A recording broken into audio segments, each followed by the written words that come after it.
রাজস্ব চক্র কার্যালয় নিয়ে বিধানসভায় বড় ঘোষণা করলেন আসামের মুখ্যমন্ত্রী ডক্টর হিমন্ত বিশ্ব শর্মা।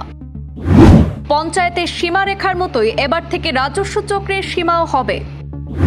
রাজ্যে আরও 14টি বিধানসভা কেন্দ্রে নতুন রাজস্ব চক্র অর্থাৎ রেভিনিউ সার্কেল গঠন করা হবে। কাছাড় জেলার বড়খোলা এবং ধলাই পেল নতুন রেভিনিউ সার্কেল। সংশ্লিষ্ট বিধানসভা কেন্দ্রের মধ্যেই চক্রের সীমাও নির্ধারণ করা হবে বলে ঘোষণা করেছেন মুখ্যমন্ত্রী।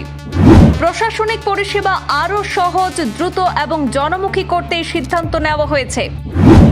বিধানসভায় আজ আনুষ্ঠানিকভাবে জানালেন মুখ্যমন্ত্রী doctor Himanta Biswa Sarma.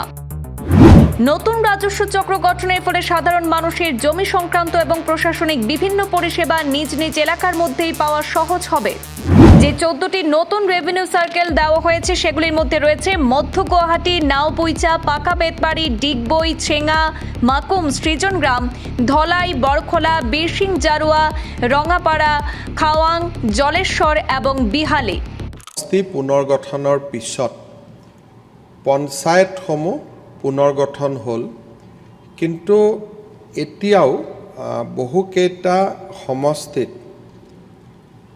Revenue circle সমষ্টি ভিত্তিক হোৱা নাই।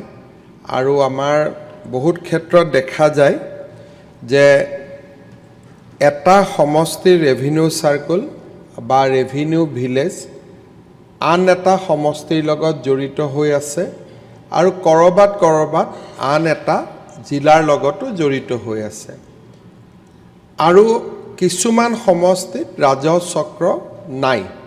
তাৰ পৰিপ্ৰেক্ষিততো ই কাষৰ সমষ্টিসমূহৰ লগত সংলগ্ন হৈ আছে। আজি আমি BTCৰ ক্ষেত্ৰত এক্সাৰচাইজটো কৰা নাছিলোঁ, কিন্তু আন 105টা সমষ্টিৰ ক্ষেত্ৰত আমি এক্সাৰচাইজ কৰিছিলোঁ। এতিয়া উদাহৰণ হিচাপে মই 2-3টা ক'ব খোজোঁ।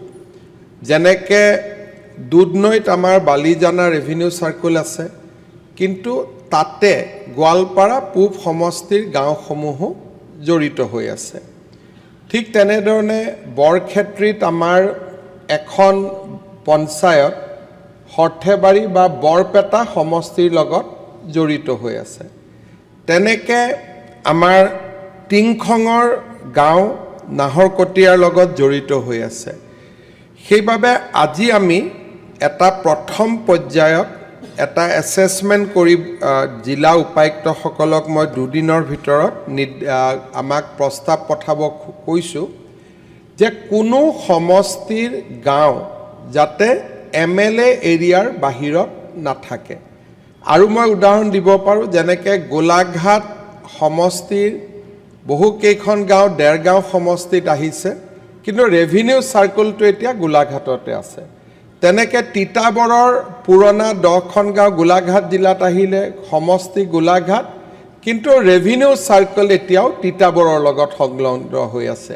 সেই তাৰ পৰিপ্ৰেক্ষিতত ডিচিসকলক আমি এটা নিৰ্দেশ দিছোঁ যে ৰেভিনিউ চাৰ্কেল আৰু LAC টাৰ্মিনাছ হ'ব লাগিব, যাতে কোনো MLA নিজৰ সমষ্টিৰ বাহিৰত যাব নালাগে ৰেভিনিউ চাৰ্কুলৰ কাৰণে।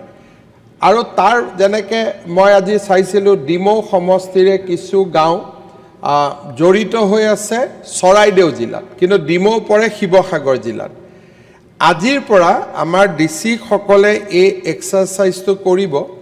আমি ক'তো ৰেভিনিউ চাৰ্কুল উইড্ৰ নকৰোঁ। ক'ৰবাত যদি 3টা আছে 3টাই থাকিব, 2টা আছে 2টাই থাকিব, মাত্ৰ গাঁওবিলাক ট্ৰান্সফাৰ হ'ব। এক মিনিট মুখ্যমন্ত্ৰীয়ে কথা কৈ থাকিলে ইউজুৱেলি মানুহে মাজত মাত নিদিয়ে। তাৰপিছত এতিয়া তাৰ পৰিপ্ৰেক্ষিতত আপোনালোকৰ যদি কিবা বক্তব্য থাকে আপোনালোকে ডিচিসকলকো দিব।